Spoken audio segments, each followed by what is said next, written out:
Do you have a favorite sound? Something that comes to your ears that makes you smile, makes your heart happy? I got to thinking about it, and I have three I'd like to share. The first one is loud.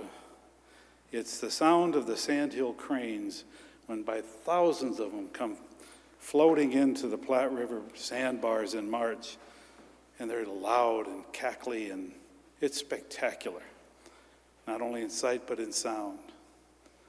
But my next one is just the opposite of that.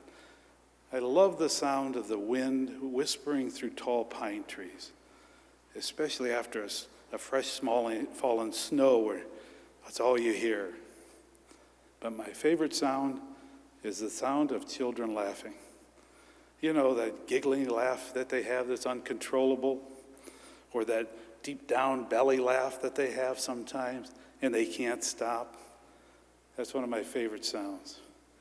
I got to thinking about that and thinking if I could remember one from my childhood like that happened to me.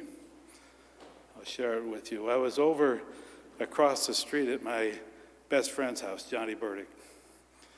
We were sitting around the kitchen table and his mother gave us a treat. It was popular then. Many of you probably don't even know what I'm talking about. It's called a fizzy. There's a little tablet you put into a glass of water, and it turned into kind of a Kool-Aid drink. Well, Johnny, being the curious sort he was, and me being the best friend that he had, all supportive of his curiosity, he wanted to put it in his mouth rather than in the glass of water. I was all for it. There might have been a double dog dare involved. So he did. And purple foam started to come out of his mouth. And then he started to laugh, and I was laughing. And then he bit the fizzy. Oh, that was a mistake. More foam came out of his mouth. And then the critical mistake by his mother. His mother's name was Eve. She was a wonderful woman. But she told him to take a big drink of water. There was an explosion. Out of his nose, out of his mouth, everywhere, foam everywhere. And thank God my bladder was as strong as it was, because I was rip-roaring with laughter. Eve wasn't too happy about it. She escorted me to the door, told me not to come back. I laughed all the way home, told my mom, she laughed. That big belly laugh, that innocence, that curiosity, that wonderment. I think Jesus sees that in children when he was here with us on earth. He's teaching the apostles, and they're kind of going off the track. What's he do? He grabs a child and puts it in his midst. And I'm sure kids are the same then. You know, parents saying, hey, quit picking on your brother. You know, get off that rock, you're going to fall down. Something like that.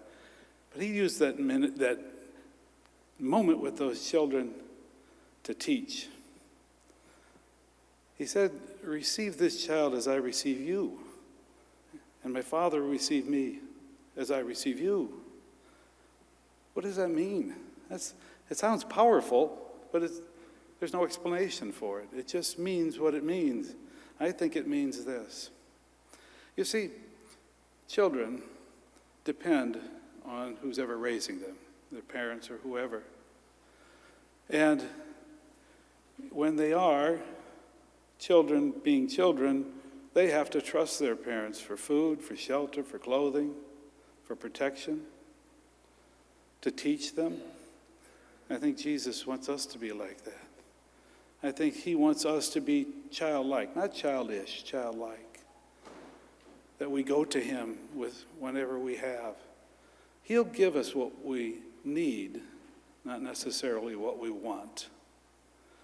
And for sure, we can always go to him in our pain and suffering, like a child that scrapes their knee on the ground, runs to their parents for a hug, until that pain is no longer felt by the child, but the love of the parent is felt. I think that's what Jesus means, to receive a child, be like a child in your relationship with our Lord. You know, he used that moment to teach, because they're talking about, the apostles are talking about who are the greatest. Who's the greatest amongst them? And I think Jesus grabs his child to tell him, the child don't care. The child never cares who's rich and powerful. Doesn't care about your social status. Doesn't care if you're black, white, or brown. They don't care about none of that. That only happens when you and I teach them things. And sometimes it's not always the best. And I think that's what he's telling us in this gospel at the end when he says, receive me, and I'll receive you, and you receive that child. I think he's telling us also to have that trust. And there's a second part too. I think he's telling us to teach our children that as well. As he's teaching them through the child, we are to teach our children that, so that they understand God's unconditional love for us. So they understand when something goes awry in their life and it's not perfect and it's hurting or suffering or you're sick, to go to him.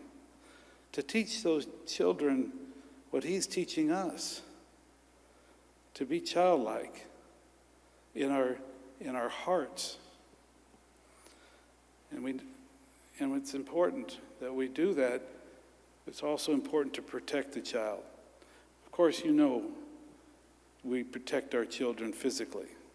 There's a lot of people that are evil in this world that want to take away their innocence. But it's our job to protect them, not only them as a person, but their soul as well. I always think that the most important job a parent has is to try to save the soul of their children. And of course, we need to protect the unborn. They can't protect themselves as well. So those three things come to mind when I hear receive a child. So, why did I give you that goofy story at the beginning? Well, it's simple. I wanted to try to get you to have in your mind some sort of trigger, some trigger mechanism. Like when a child laughs, you think, I've forgotten. I need to be childlike. I need to trust our Lord. I need to love him unconditionally. Maybe you have another sound, a turtle dove cooing, or some other sound that's common in your life to keep you aware and to understand exactly how we should be stripped down to that childlike image, a child of Jesus. Because he will understand. We should do exactly what we should be doing with our teaching our children, loving our children. But we can only do that if we're like them. So I ask you, brothers and sisters, to look back at your childhood and think, can I be that again? Because we lose that. We lose a little bit of it. And there's a whole new generation that's losing a lot of it. But we have to let them know they're always welcome back. They're always welcome back to the arms of Jesus when they scrape their knee spiritually. So it's a good thing to remember to be a child of God.